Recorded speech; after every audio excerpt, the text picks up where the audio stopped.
millones de brasileños que por la primera vez en la vida tienen acceso al crédito, pueden consumir.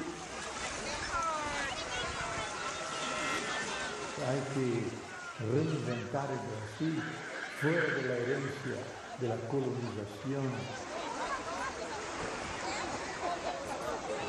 É possível ter um caminho de desenvolvimento menos dependente do mercado exterior e mais fortemente ancorado no dinamismo do próprio mercado brasileiro.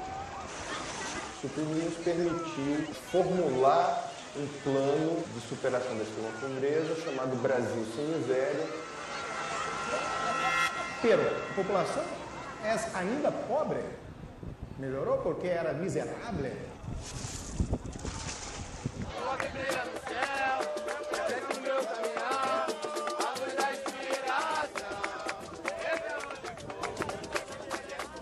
El gobierno brasileño, todos los gobiernos, fueron tomados por la obsesión del desarrollo, del progreso ininterrupto.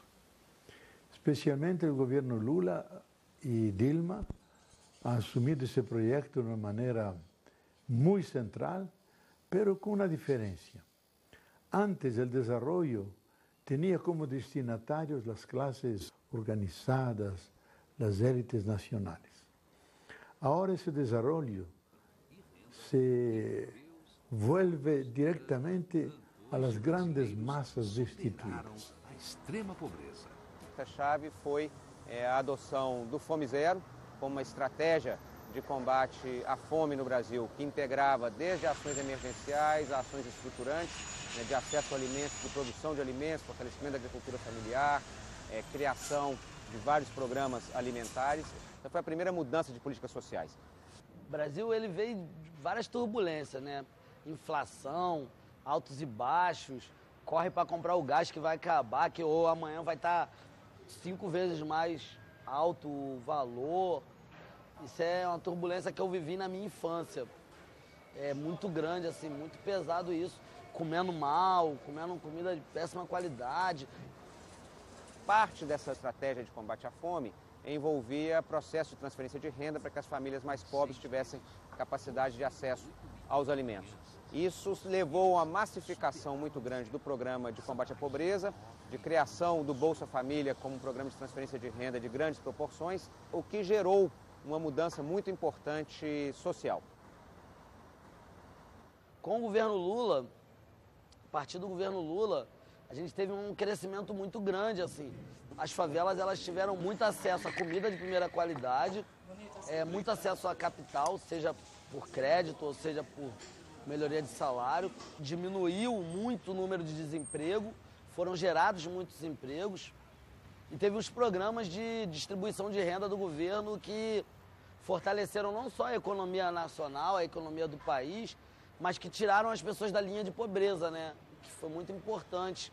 O poder de compra da população, de uma maneira geral, ha melhorado bastante nos últimos anos no Brasil. Pero a população é ainda pobre. Melhorou porque era miserável. O salário mínimo neste país, ele era até 10 anos atrás correspondente a $100. Hoje o salário mínimo do Brasil corresponde a mais de $300. Por que chegou a este ponto? Porque nós conseguimos fazer um processo de negociação com o governo que tem resultado um aumento real no salário mínimo da imensa maioria da população brasileira. Uma outra questão importante foi o aumento do número de trabalhadores da economia formal. Nós tivemos a criação de 15 milhões de empregos nesse país, com carteira assinada, com garantia de direitos. A valorização da indústria nacional. As empresas brasileiras que eram vendidas durante o governo Fernando Henrique Cardoso, hoje não são mais vendidas.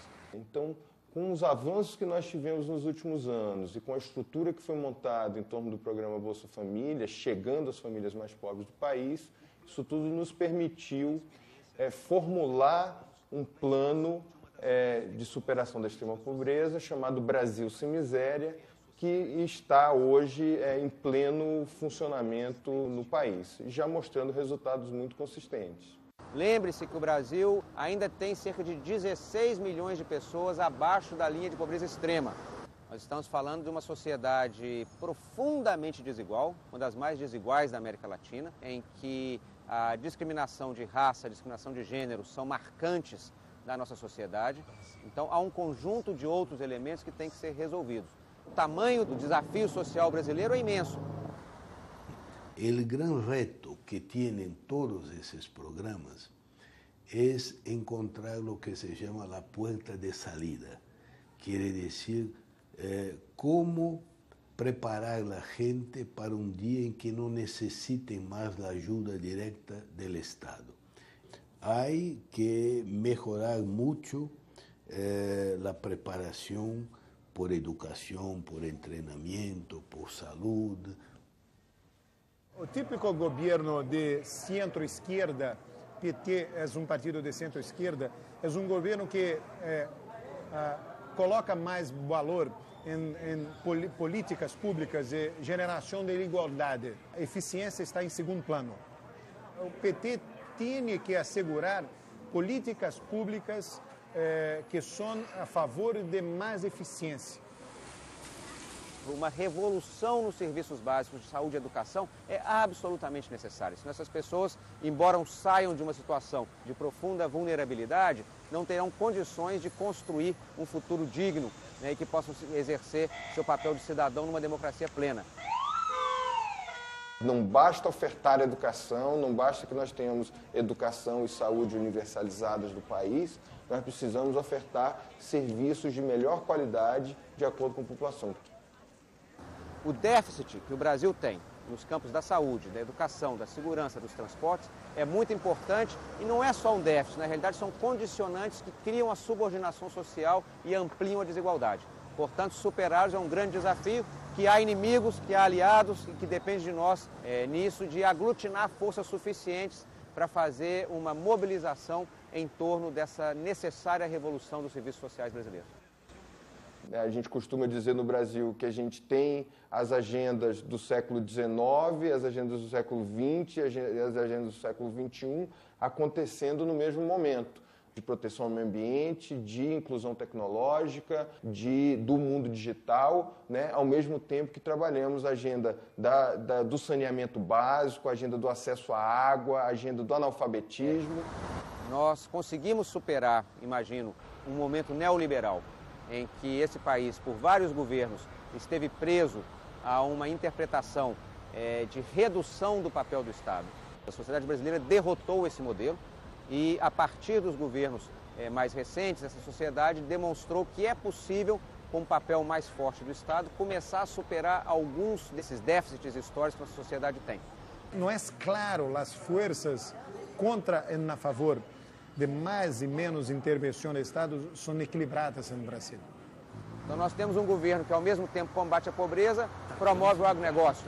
Nós temos um governo que ao mesmo tempo que aumenta os empregos formais, diminui o desemprego e aumenta o salário mínimo, é um governo que faz um investimento em mega obras e algumas delas geram novas exclusões sociais. Então essas contradições são parte dos novos desafios com os quais lidamos. Desconecte los electrodomésticos cuando no los esté usando. De esta forma ahorrará suficiente energía eléctrica evitando el despilfarro de recursos. Si utiliza los contenedores de basura para depositar los desechos, estará colaborando con nuestro planeta. Sumemos esfuerzos para una transformación de la conciencia. Telesur. Nuestro norte es el sur. La muerte de un presidente, Maurice Bishop, y la violación a la autodeterminación de todo un pueblo fueron los hechos que marcaron las vidas de miles de granadinos. A 30 años de la invasión estadounidense en la isla de Granada, Telesur se traslada con su corresponsal Teófilo Griffith a St. George para conocer los testimonios de quienes vivieron de cerca estos acontecimientos. Cobertura especial Granada, intervención imperialista, solo por Telesur, la señal informativa de América Latina. El gobierno Lula, por ejemplo, em termos de política fiscal, política monetária, política de câmbio, foi muito liberal. O governo Dilma é diferente. Dilma vai cambiando na política microeconômica, com mais incentivos para inversões privadas. temos também toda uma linha de apoio ao empreendedorismo. Nós percebemos que a população mais pobre do país, ela é muito empreendedora, ela tem o seu próprio negócio, mas isso é feito de maneira, em alguns casos, muito precária. Então, temos uma ação muito forte com os bancos públicos, né, os bancos federais, e com uma série de agentes de crédito no Brasil, um verdadeiro exército de apoio ao empreendedorismo e ao micro e pequeno negócio, que tem resultados também muito positivos que nós podemos apresentar. O problema com que se enfrenta Brasil nesse momento não são mais os índices generais de pobreza que han bajado muito, são as situações límites, las situaciones en esas regiones, por ejemplo, semiáridas, que no tienen agricultura muy viable, que no tienen economía de mercado desarrollada, que dependen mucho de los recursos públicos. ¿Cómo hacer para que la gente que vive en esas regiones pueda adquirir las competencias necesarias para crear actividades productivas? Es un enorme reto. Por isso a miséria está nos abandonando. Por desgracia, con la victoria de Lula, dejamos de discutir un tema que ya lo discutíamos hace 30 años. ¿Qué Brasil queremos? ¿Cuál es el proyecto de Brasil dentro del proceso más amplio de la globalización? Hay que reinventar el Brasil fuera de la herencia de la colonización, de la violencia contra los indígenas y de la esclavitud que hemos tenido.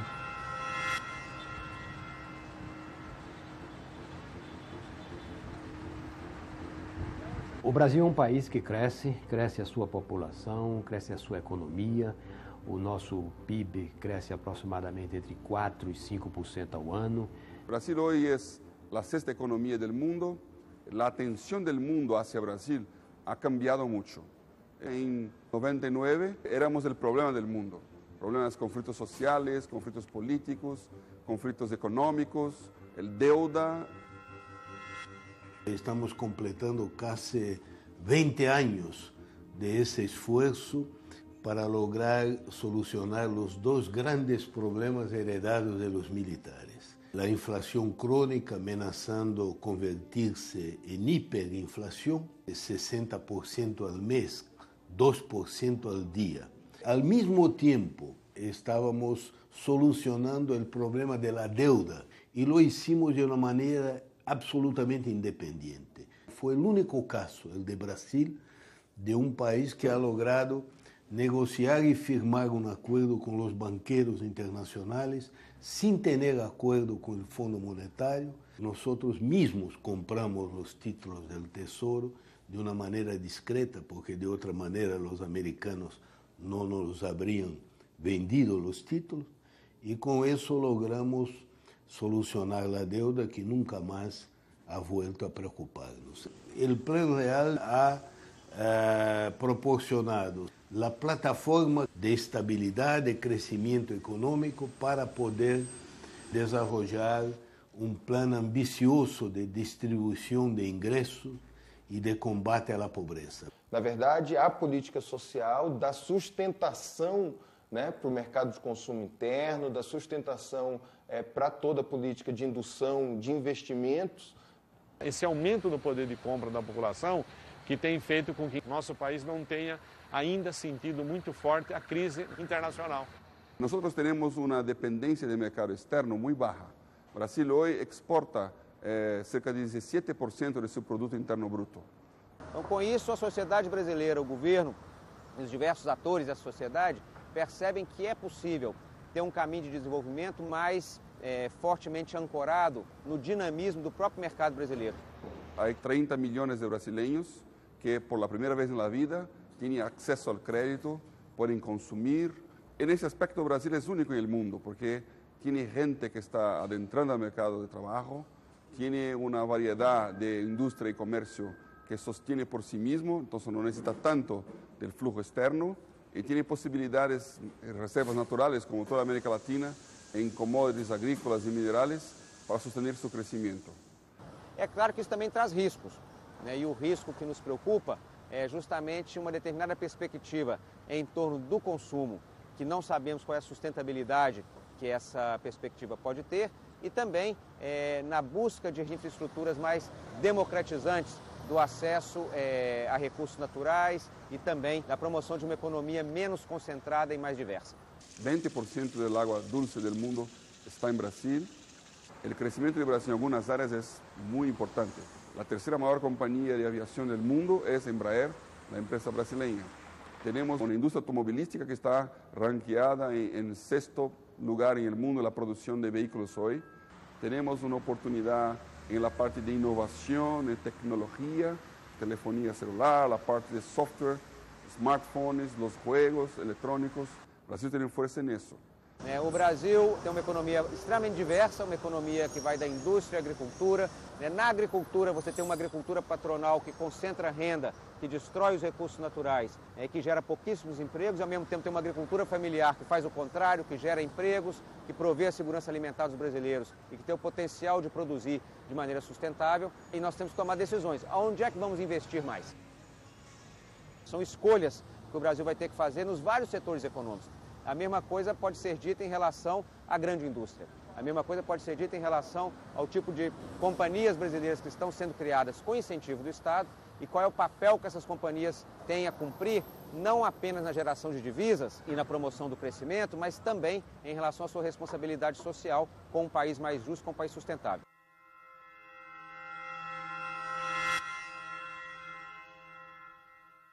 Nesse país están las grandes florestas húmedas, el más grande volumen de agua potable y la fertilidad inmensa de los suelos.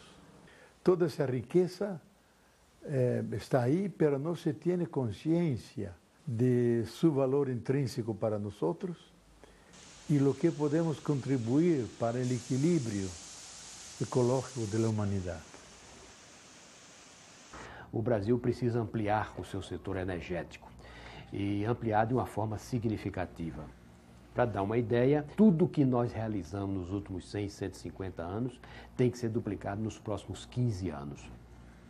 Nós temos a hidroeletricidade, que é a nossa fonte principal, é uma fonte que produz energia de baixo custo.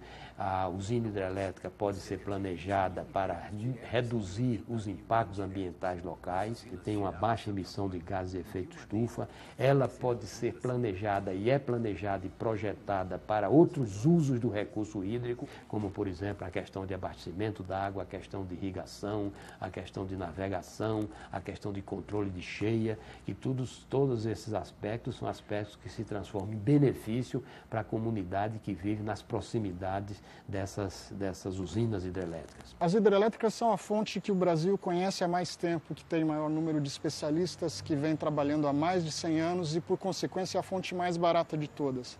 Mas isso não significa que ela seja socialmente justa e ambientalmente correta, né? Tem uma série de impactos da construção de hidrelétricas e isso tem aumentado com o tempo, porque agora o potencial não explorado, o potencial remanescente fica exatamente na Amazônia. Especialmente uma grande em Belo Monte, e estão planificadas mais de 30 solamente na parte amazônica. Isso significa uma violação tremenda dos equilíbrios da natureza. Devastación por el oro. Ellos vienen, exploran y explotan las minas y a nosotros nos dejan la aridez, la destrucción, a nosotros nos dejan todo acabado. ¿Y quién lo recupera? Nadie.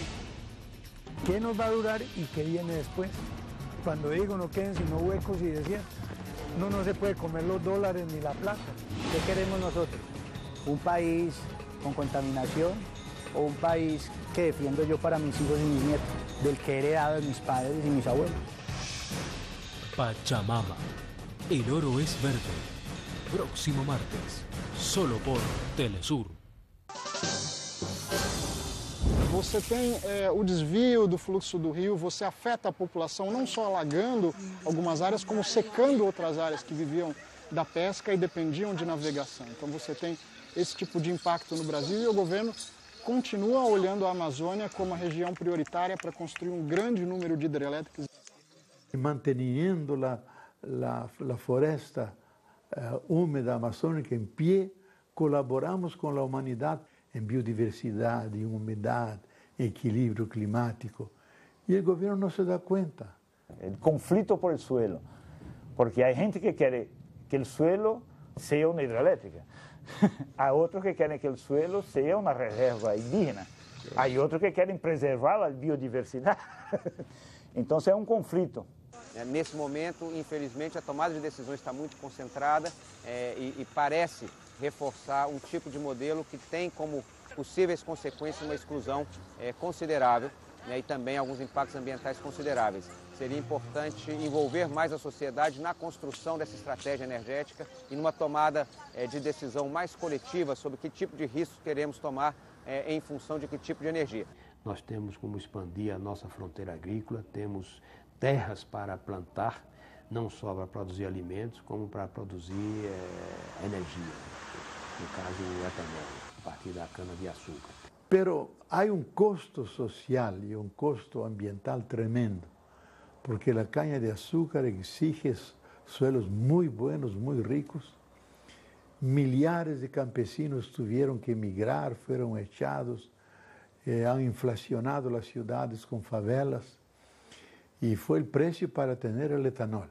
Entonces el etanol no es una energía limpia. Se ha creado también, y principalmente en términos económicos, la monocultura de la soya, de los cítricos, del maíz, que implica la deforestación de inmensas regiones, la monocultura que en términos ecológicos es pésima, y Brasil es el país que más utiliza agrotóxicos del mundo.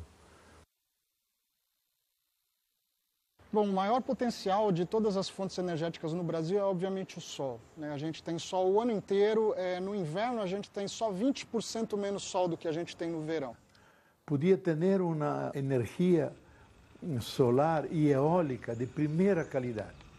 E há solamente pequenos ensaios no norte e no sul, porque não há apoio oficial. Em dezembro do ano passado foi publicada uma resolução que permite que as pessoas instalem painéis fotovoltaicos em casa e comercializem essa energia, troquem essa energia com a distribuidora de energia, né? Então, finalmente, depois de anos, o Brasil vai poder começar a entrar nesse mercado e principalmente entrar na descentralização de energia. Quando você tem energia solar, você está economizando seja o gás numa termoelétrica ou seja a água num reservatório. Sobretudo naquelas aplicações onde a gente usa o telhado das pessoas. Quando você está diretamente na casa do consumidor, a gente elimina todas as perdas de transmissão e distribuição do sistema elétrico. E você tem mais geração de emprego com energia solar ou eólica do que com hidrelétrica ou térmica ou nuclear. Então aí você já tem uma vantagem social desses empregos, mesmo na primeira etapa. Nossa ideia é ter um modelo próprio brasileiro, inclusive fazer o que a gente fala muitas vezes, que é a tropicalização desses equipamentos e desse modelo para a nossa realidade. Mais um aspecto importante é que essas fontes, a eólica, a biomassa, elas têm uma diversidade, como nós chamamos, com a usina hidrelétrica. No período de seca nos nossos rios, nós temos mais vento e temos a safra de biomassa. E a segurança de suministro? Não se pode contar com a segurança de suministro solamente com energia renovável. Temos que ter mais energia térmica. E quando se vai para a energia térmica, a mais barata é a nuclear. Lentamente, a questão nuclear volta à discussão. Se a gente pensar no custo do acidente de Chernobyl ou de Fukushima, até 500 bilhões de dólares, esse é o custo da matriz elétrica brasileira total, que foi construída nos últimos 100, 150 anos. Depois do acidente de Fukushima, por todos os motivos óbvios, o mundo mudou a sua forma de ver a energia nuclear. E aqui no Brasil, a gente teve uma coisa um pouco estranha, né? O governo não necessariamente decidiu ou anunciou que deixaria de investir na energia nuclear, mas deixou que o assunto diminuísse, né? Então, não disse nem sim nem não. A decisão de construção todavia não foi tomada, mas nós estamos preparando do ponto de vista técnico para que se pueda ter os 4.000 megawatts até 2030.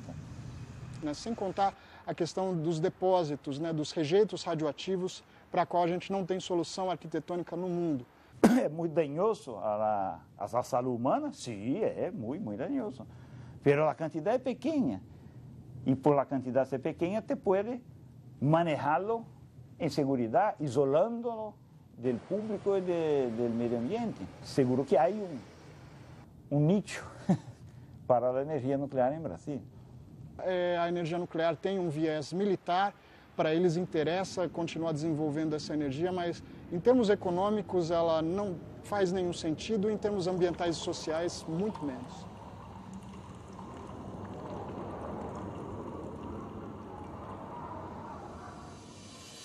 Quando se descobriu o pré-sal, as grandes minas de petróleo, toda a concentração financeira e científica do governo foi encaminhada nessa direção. Onde existe o petróleo brasileiro é no mar. E agora, com o pré-sal, que estamos em vias de iniciar a operação, já tem alguma produção, onde teremos uma expectativa de ter muito petróleo e gás natural. Isso fará com que o Brasil, que era um grande importador de petróleo, se tornará um exportador de petróleo, atenderá todas as suas necessidades internas e terá um excedente para exportação. A gente poderia ser a primeira grande economia do mundo 100% renovável, mas pelo caminho que a gente vai e até pela questão do petróleo, ou seja, da atenção toda colocada na exploração do pré-sal que está começando agora, alguns poucos anos atrás, a gente tem deixado de olhar as energias renováveis e deixado de dar a atenção necessária tanto para políticas quanto para dinheiro e investimentos adequados para essas fontes. Já está demonstrado por los grandes expertos que si hubiera un programa de ahorro de electricidad más eficaz, Brasil podría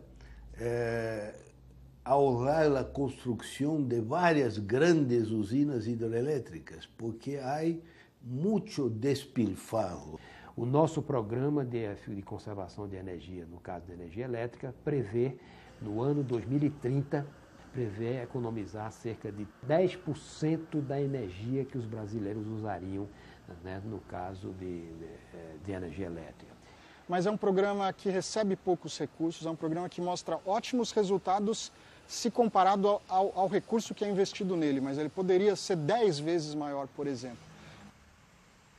Na verdade, nós, cada cidadão, é o ator principal. Então, na medida em que a gente consome muito e que a gente não tem uma educação para saber toda a cadeia produtiva, o que são equipamentos sustentáveis, o que são produtos sustentáveis, acho que enquanto a gente não incorporar isso na nossa educação enquanto cidadão, vai ficar difícil discutir qualquer política de sustentabilidade.